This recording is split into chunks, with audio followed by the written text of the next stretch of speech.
మన గురువు. స్టూడెంట్ ర్యాంకులు కొడితే ఆనందపడేది మన గురువు. స్టూడెంట్కి ఉద్యోగాలు వస్తే గర్వంగా చెప్పేది మన గురువు. అందుకే మనం ఎంత ఎదిగినా ఎంత పైకెళ్ళినా మన గురువుని, ప్రత్యేకంగా మన పాఠశాలని మనం జీవితాంతం గుర్తుపెట్టుకోవాల్సిన అవసరం ఉంది. మాతృదేవో భవ. అమ్మ అంటే 2 అక్షరాలు కాదు, కనిపించే దేవత. తన జీవితం మన కోసం త్యాగం చేసేది మన అమ్మ. మన భవిష్యత్తు కోసం అహర్నిశలు కష్టపడేది మన అమ్మ. మనకి నడక నేర్పేది అమ్మ, మనకి బాధ్యత కూడా నేర్పేది అమ్మ.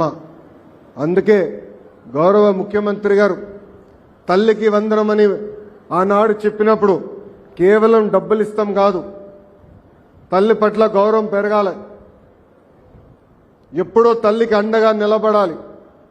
నేను పాదయాత్రలో ఎప్పుడు చెప్పేవాడిని, అమ్మని జాగ్రత్తగా